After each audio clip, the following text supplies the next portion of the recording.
os quais não nasceram do sangue, nem da vontade da carne, nem da vontade do homem, mas de Deus. João 1, versículo 13. Essas palavras têm uma relação com o que foi dito anteriormente e, portanto, devo encaminhar você para o contexto anterior para que possamos entendê-las corretamente. Aqui está: veio para o que era seu, e os seus não o receberam, mas a todos quantos o receberam, deu-lhes o poder de serem feitos filhos de Deus, aos que creem no seu nome. Nessas palavras, você tem duas coisas. Em primeiro lugar, alguns de seus próprios o rejeitaram quando Jesus se ofereceu a eles. Em segundo lugar, outros próximos a ele o receberam e o deram boas-vindas. Aqueles que o rejeitam, ele também os rejeita, mas aquele que o recebe, dá-lhes poder de se tornarem filhos de Deus. Agora, para que ninguém o veja como boa sorte ou fortuna, ele diz: eles não nasceram do sangue, nem da vontade da carne, nem da vontade do homem, mas de Deus. Os que não o receberam só nasceram da carne e sangue, mas aqueles que o recebem têm a Deus como seu Pai. Estes recebem a doutrina de Cristo com um desejo veemente. Em primeiro lugar, eu lhes mostrarei o que Jesus quer dizer com sangue. Aqueles que creem são nascidos para isso, como um herdeiro nasce para uma herança.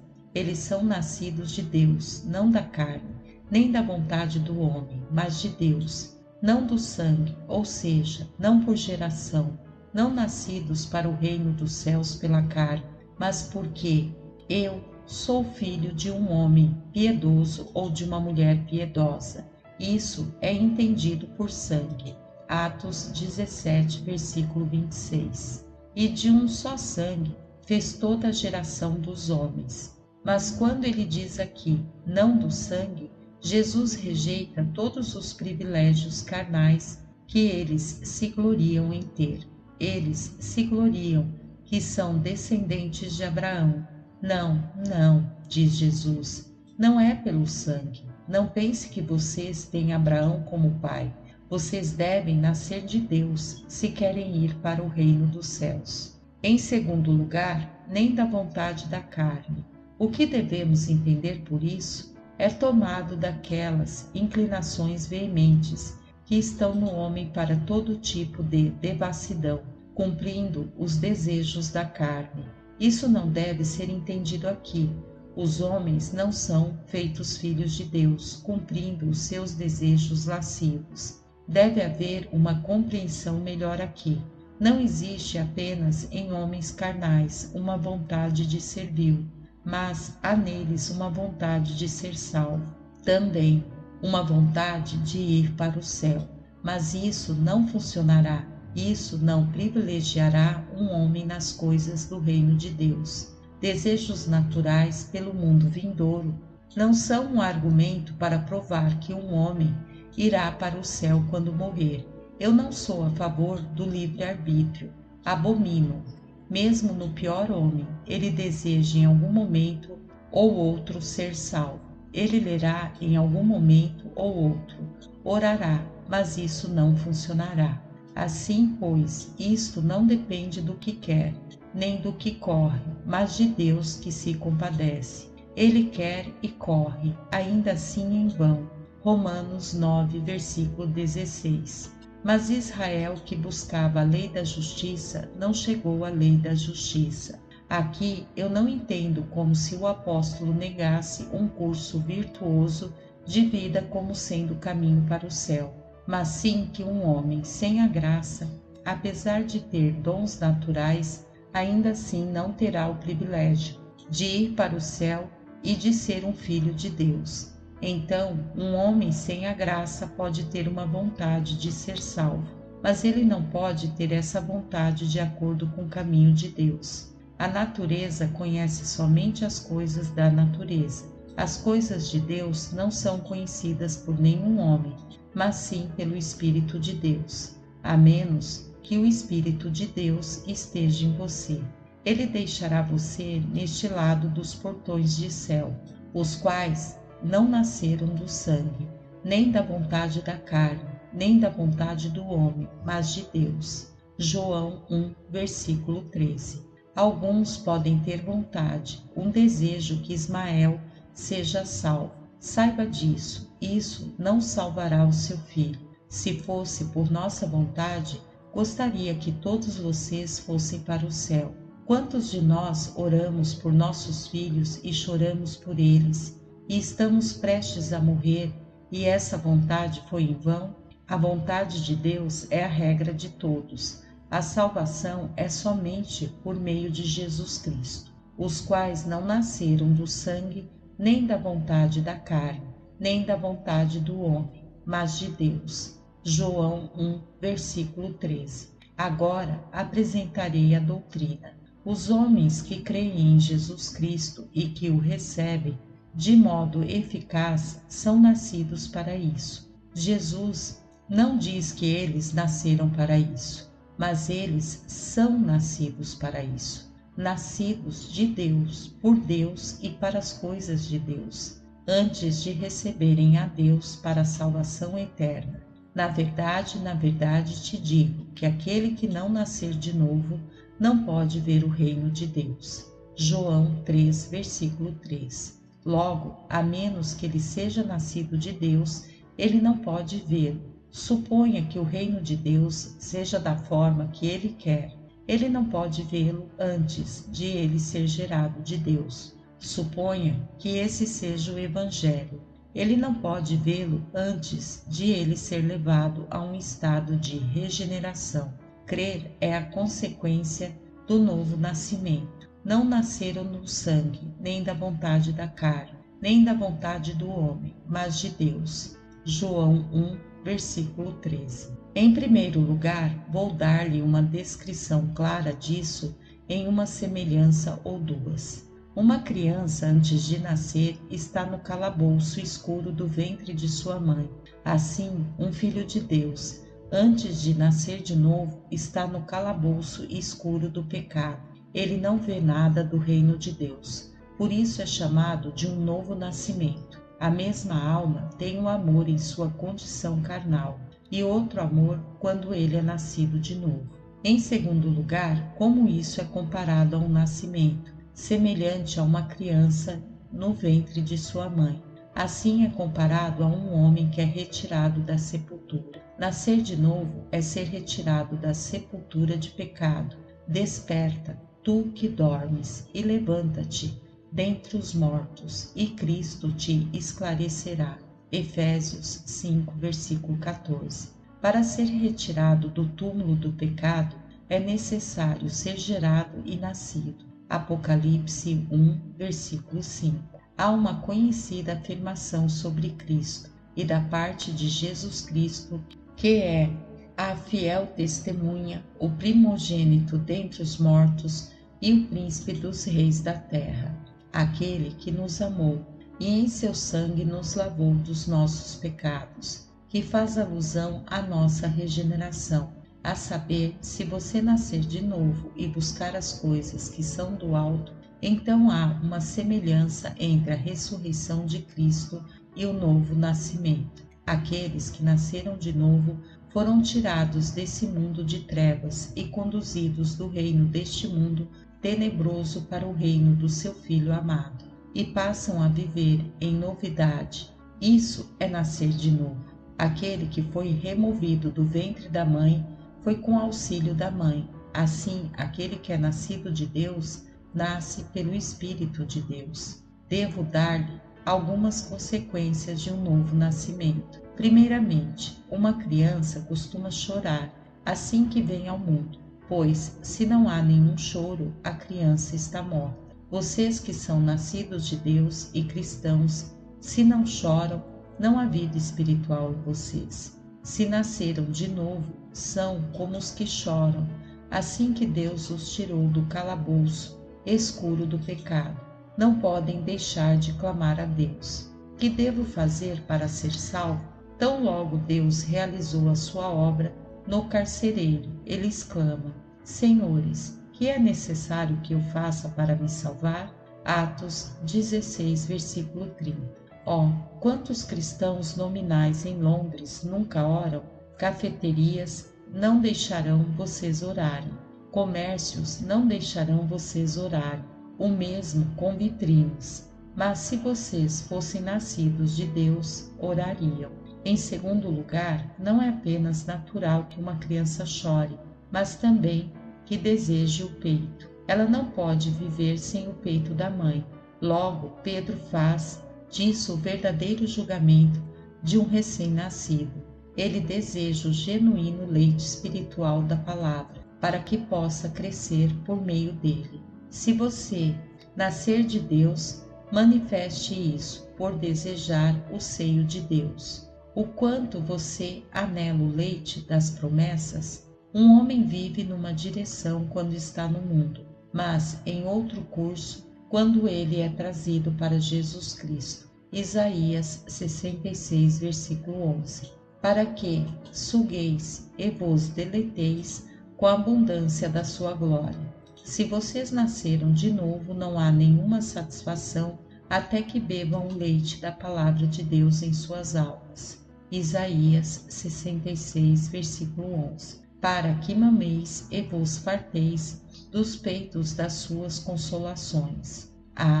Quando a promessa a um homem carnal diz respeito a um bordel, isso pode ser muito doce para ele.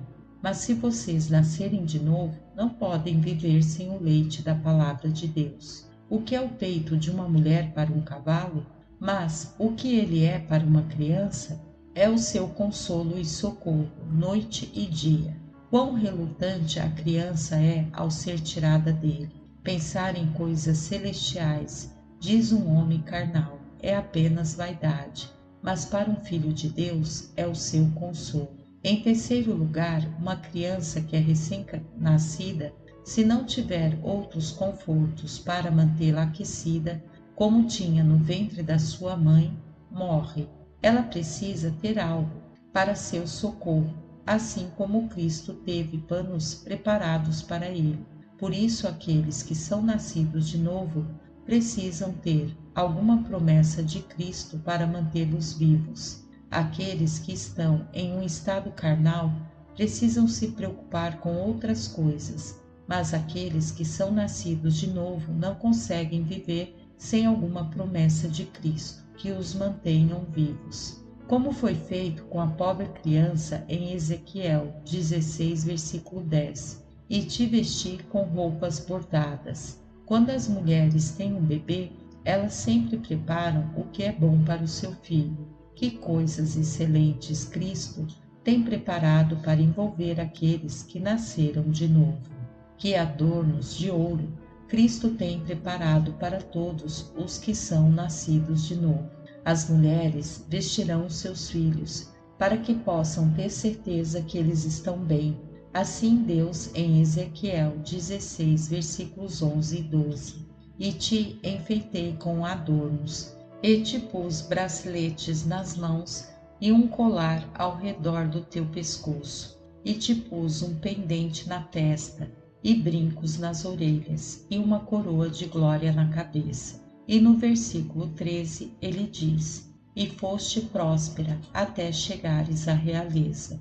Isso não se relaciona a nada no mundo, mas à justiça de Cristo e às graças do Espírito, sem as quais um recém-nascido não pode viver, a menos que tenha a valiosa justiça de Cristo. Em quarto lugar, uma criança, quando está no colo de sua mãe, está em grande prazer em buscar consolar o seu filho. Assim é com os filhos de Deus. Eles devem ser mantidos em seus joelhos. Isaías 66, versículo 11. Para que mameis e vos farteis dos peitos das suas consolações. Como alguém a quem consola sua mãe, assim eu vos consolarei.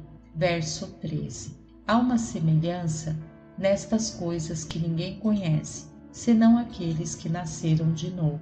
Em quinto lugar, geralmente há alguma semelhança entre o pai e o filho, assim como a criança se assemelha a seu pai. Assim, aqueles que são nascidos de novo têm uma nova semelhança. Eles têm a imagem de Jesus Cristo. Gálatas 4. Todo aquele que é nascido de Deus tem algo das características dos céus sobre si. Os homens amam os filhos que são normalmente mais semelhantes a eles. O mesmo acontece com Deus e seus filhos. Logo, eles são chamados os filhos de Deus. Mas outros não se parecem com Deus. Portanto, eles são chamados de sodomitas. Cristo descreve os filhos do diabo por suas características. Os filhos do diabo farão as obras do diabo, ou seja, todas as obras de injustiça. Se vocês são terrenos, carregam a imagem do terreno. Se vocês são celestes, carregam a imagem do celestial. Em sexto lugar, quando o homem tem um filho, ele o treina segundo a sua vontade, de modo que o filho aprende o costume da casa de seu pai. Assim são aqueles que são nascidos de Deus. Eles aprendem o costume da verdadeira igreja de Deus. Ali eles aprendem a clamar, meu Pai e meu Deus. Eles são criados na casa de Deus. Eles aprendem o método e a forma da casa de Deus, de modo a regularem as suas vidas neste mundo. Em sétimo lugar, os filhos naturalmente dependem de seu pai quanto às suas necessidades. Se eles querem um par de sapatos, eles dirão ao pai. Se eles precisam de pão, dirão a ele. Assim devem fazer os filhos de Deus. Vocês desejam pão espiritual? Digam isso a Deus. Vocês anelam pela força da graça? Peçam a Deus. Vocês precisam de poder contra as tentações de Satanás? Vão e diga a Deus sobre isso. Quando o diabo tentar vocês, corram para casa e digam ao seu Pai Celestial. Derramem as suas queixas a Deus. Isso é natural para as crianças. Se qualquer coisa está errada, elas vão e contam ao Pai. Assim é com aqueles que são nascidos de Deus. Quando eles se deparam com as tentações, vão e contam a Deus sobre elas. A primeira explicação é esta: faça um exame rigoroso para saber se você nasceu de Deus ou não. Examine-se por aquelas coisas que eu estabeleci antes a respeito de um filho natural e um filho da graça. Você foi retirado do calabouço escuro deste mundo para Cristo? Você aprendeu a clamar, meu Pai? Jeremias 3, versículo 19. Tu me chamarás meu Pai. Todos os filhos de Deus clamam. Você pode ficar quieto se estiver com fome do leite da palavra de Deus? Você pode estar satisfeito sem ter paz com Deus? Ore para que você considere isso e seja sincero consigo mesmo. Se você não tem essas características, ficará aquém do reino de Deus. Você não tem uma participação nele, pois ali não há intruso. Há pessoas que dirão, Senhor, Senhor, abre-nos, e ele dirá, não vos conheço. Sem ser filho de Deus, não há herança celestial.